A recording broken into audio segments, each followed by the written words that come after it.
I had a nightmare relationship with an older man during college, and it ended when he dropped me like a hot potato when I got cancer. Now I found out I was his affair partner the entire time, and I might see him soon at a work function.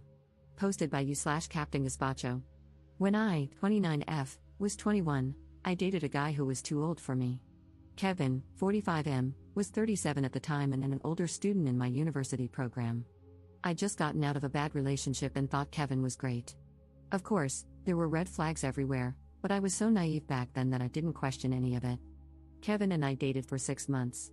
He quickly told me he loved me and asked me, pretty aggressively, to move to his home city after graduation. Great, right? Still ignoring the red flags. In my last semester, I was diagnosed with cancer, and my world fell apart. The day I got my diagnosis, Kevin made out with another woman at a party in front of me. I left in tears. That night, he broke up with me via email, saying we weren't a good fit anymore because of my impending medical emergency.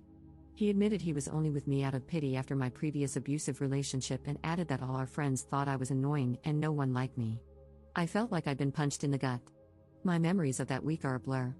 I had to drop out of the semester and take a medical leave of absence. In the meantime, Kevin followed me around campus, demanding to know why I wouldn't talk to him and insisting that I forgive him. I remember looking at him like he was insane. I asked him, "So, are you apologizing for what you did?" And he said, "Of course not, I didn't do anything wrong. It's not fair that you're angry at me like this." I told him to go to hell and focused on getting my paperwork squared away and moving back home for chemo. That period of my life was a nightmare, and I don't like thinking about it. I became suicidal and was diagnosed with depression, so I started seeing a psychiatrist while undergoing chemo. I lost most of my friends, as they didn't know how to deal with my illness. However, a few stuck by me, and they're still my friends today. Some of them are even my colleagues now. In the months after I left school, Kevin badgered me over text, saying he didn't know what happened between us and demanding that I forgive him. In the middle of chemo, I told him I forgave him just to get him to leave me alone. As soon as I forgave him, he vanished, and I never heard from him again. I blocked him on Facebook to ensure he couldn't come back into my life. Later that year, between chemo treatments, I met a strange woman at a university event off campus. I'd never seen her before and had no idea who she was. During dinner with a group of students and alumni, she talked about her fiancé. Can you guess who it was? Kevin, of course. I was confused because we'd only dated for a few months, which seemed too short to know someone before getting engaged. But when I asked how long they'd been together, she said something crazy like 3 years. I was in total shock, realizing Kevin had been having an affair with me and that our entire relationship was a lie. I left in a daze and cried in the parking lot. In hindsight, I should have warned her, but at the time, I was in shock, sick, and not interested in starting drama at a table full of strangers. I was also exhausted.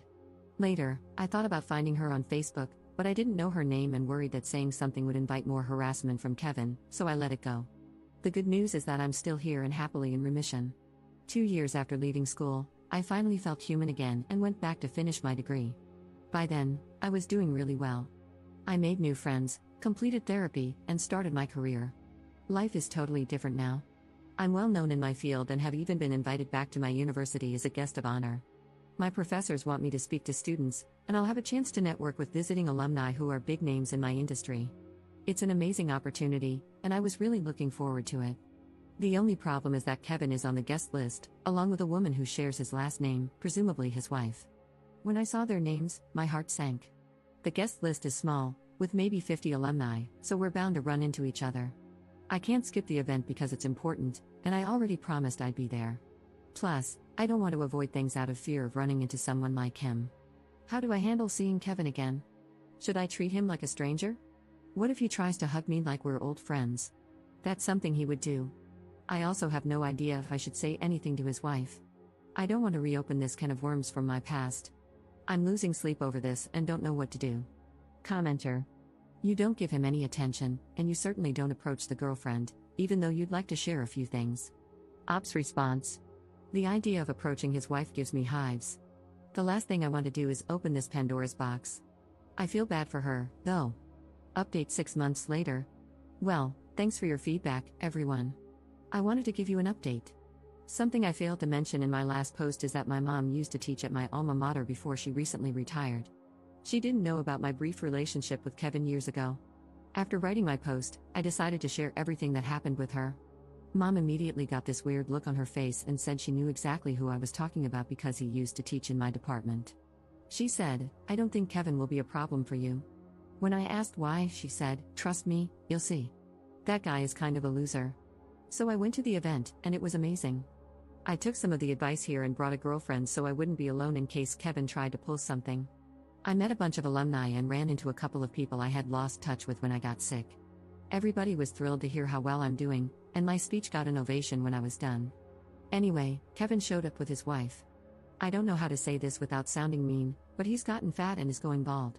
I was surprised at how old he looked until someone told me he's almost 50 now, which means he lied to me when we were dating and said he was younger than he really was. Also, I heard from old classmates that Kevin is still studying for his degree and working nights as a security guard now. Kevin was the only person at the event who avoided me. Like, it was obvious.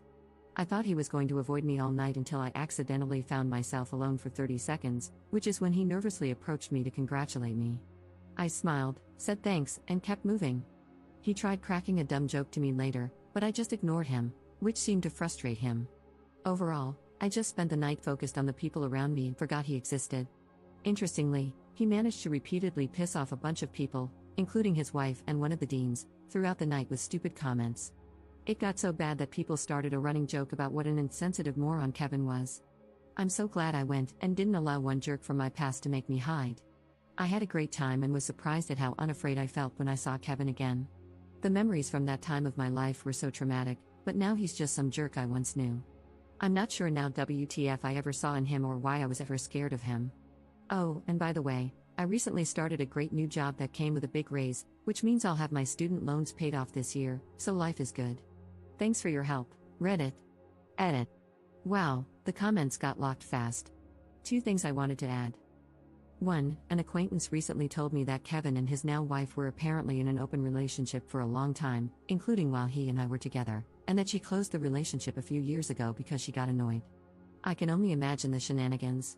I feel better knowing he didn't cheat on her, even though he still cheated on me, and, of course, he didn't tell me about his wife at all. Whatever, though. 2. My favorite part of the evening, I blocked Kevin on Facebook years ago, so he's had no updates on my life, including the fact that I go by my birth name now.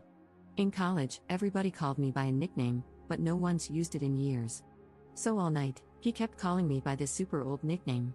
People kept looking at him like he was crazy and asking, "Why are you calling her that?" Kevin got super frustrated because he realized everybody was in on some joke he didn't understand. No one would clue him in, I guess. Commenter. Oh, this update gives me life. I'm so happy to hear about your success, congratulations and well done. I'm so glad you are finally able to move on from this idiot. You are clearly 2 very different people. Ops response. It's so obvious now that the only reason we were ever together was that I was young and naive.